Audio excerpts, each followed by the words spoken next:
It's not uncommon to get to the end of the day and be frustrated and annoyed that you didn't get enough done.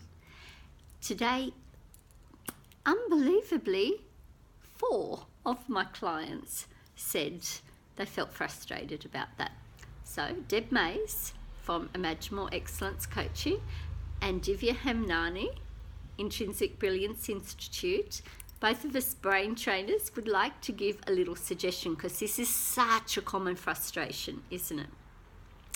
What are some of the things that cause us to feel frustrated and unproductive at the end of the day?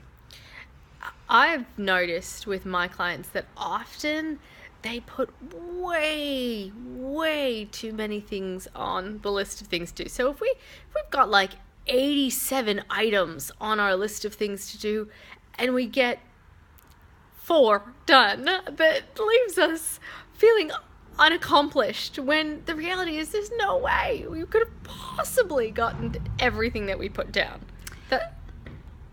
Yes, absolutely. And then we feel overwhelmed. Now, the problem there is that when we think about big things that we want to get done, like establish a business or do a project or sometimes life, it never, let me also add reorganising the house. One today said, if I could just get organised first. I'd like to have some more order in the house, and I'm like, inside, I'm like, oh my God, that's going to take a month. That's not going to help today. So some of the things that we think about getting done, having it done, they're never done. And so we end the day feeling that there isn't enough to do. One of the things that I do is I have a list of things to do that I would like to get done in the day, and then another column on the edge on the right hand side, I list all the projects that I'm working on, and I aim to just do one thing in each of the projects that I'm working on, so that I'm keeping momentum with them, but don't get tempted to feel done with them. On the things to do list, there's other little things that can get done, like pay that bill, make that phone call. So I make a distinction in those things to do.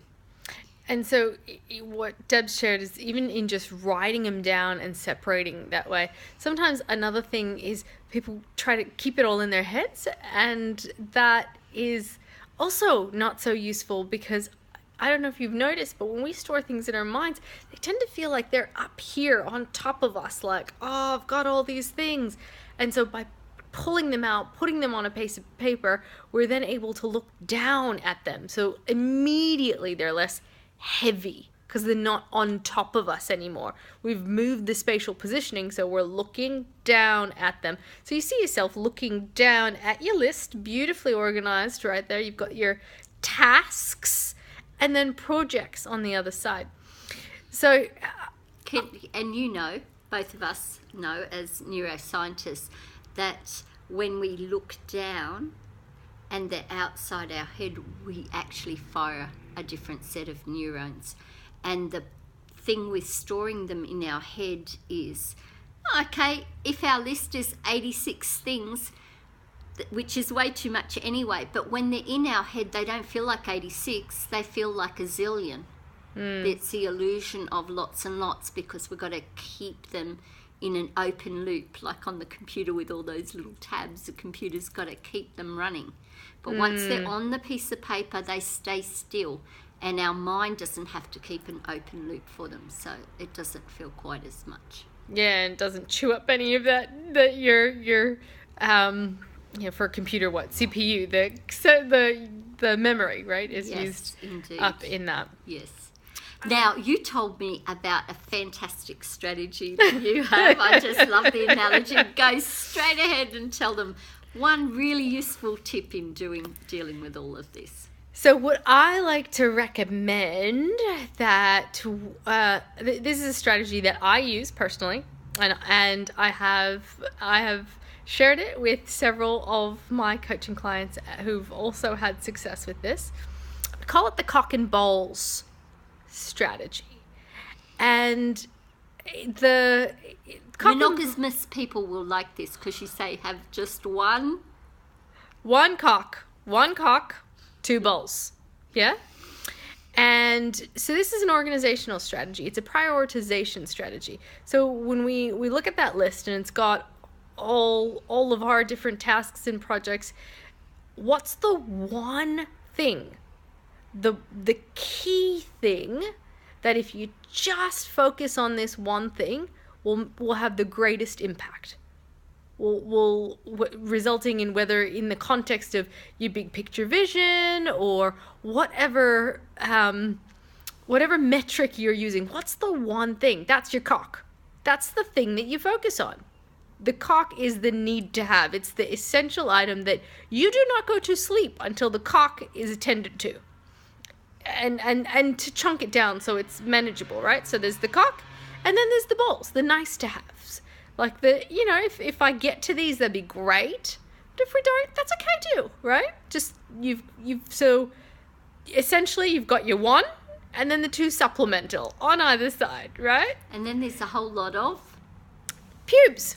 They're the things that people can get distracted by.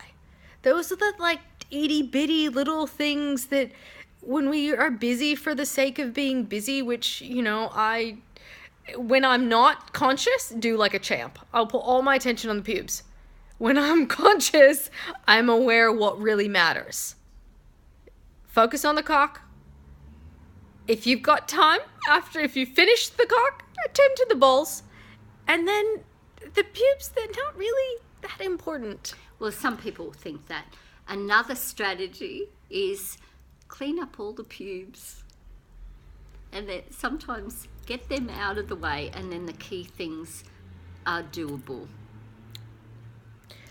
Doesn't really matter. The message is have a strategy to be putting your attention, and then noticing this way when you have a list and it's organised in a certain way, you know what's priority, and whether you're attending to the cock and balls or you're cleaning up the pubes, at least at the end of the day you can see what you have put your attention onto. And then what do you suggest we do? Celebrate. That's the key thing at the end of the day. Focus on what has been accomplished, achieved, and no matter what it is, celebrate.